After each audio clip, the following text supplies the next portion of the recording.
what I had is my Uncle Colin, yeah, who was a strong black man in my life, who used to just reaffirm that you are somebody, you are a queen, you deserve the best. And then I had Dennis French, who was like, I was very into my drama, so he was part of that training.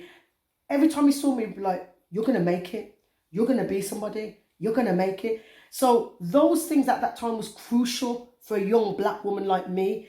It was crucial to the development of this strong black woman that's been able to take on the world with all of its difficulties. Because I tell you, it ain't stopped.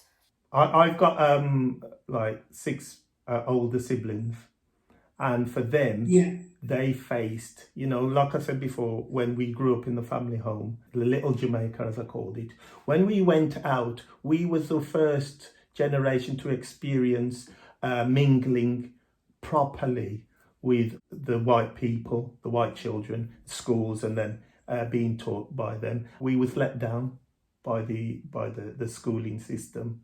Yes. And we were facing racism on a daily basis. When it was time for her to take her exams, the teacher said that there was no trees here for her to climb, and that monkeys climb trees. We lived near to the football ground, right? You could hear it on a Saturday, but that was a no-go area. You couldn't go out your house. You have to stay away from the crowds. The first match I went to was when I was 13 or 14. Yeah. The racial abuse that the footballers got, right? And I went on my own, and I thought, this is like, it felt life-threatening. Although they wasn't targeting me, they was targeting the players.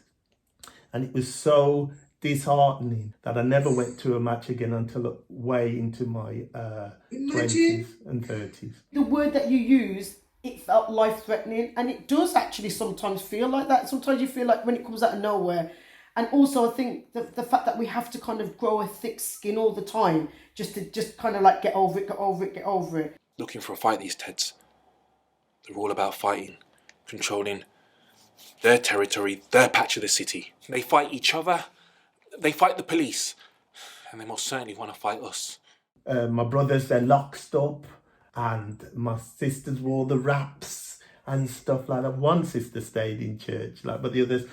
and then we wasn't allowed to go into clubs and stuff, so we created our own entertainment. Yes. You know, blues parties and stuff, and I would tag along. Daddy, I went to them. I was always underage, but I started going to them. But it was the best experience ever. I go business, no business. My daughter, when we go in town, and she said, you know every black person, don't you? I said, we was a family. Even though we wasn't family, we was tight and we was family, because we grew up together, and we thought we'll stick together. We've got our sound system that we can follow. Yes. That was the only rivalry, you know, Exodus and, you know, Saxon and all those kind of sound systems. Yeah. I had a sound system myself a little later. What was yours called? Well, it was part of a group that I was in called Section B, with a reggae band. For me, the house parties that we used to have with our families, that was definitely linked to the Windrush Generation, I'm telling you. And we used to have house parties, like family house parties, and that's when I used to be able to, that's when I heard about, you know, Lovers Rock and all them thing there. That's when I used to hear all of those tunes, like this one song that I really love. Do you know this song? Black is the color of my skin. Do, do, do, do, do. And da, da, da, da, da, da, dee. And I'm so proud to be the color that God made me. You know that song? I just wanna say, you know it, innit? Pull up. Put it back. Rewind.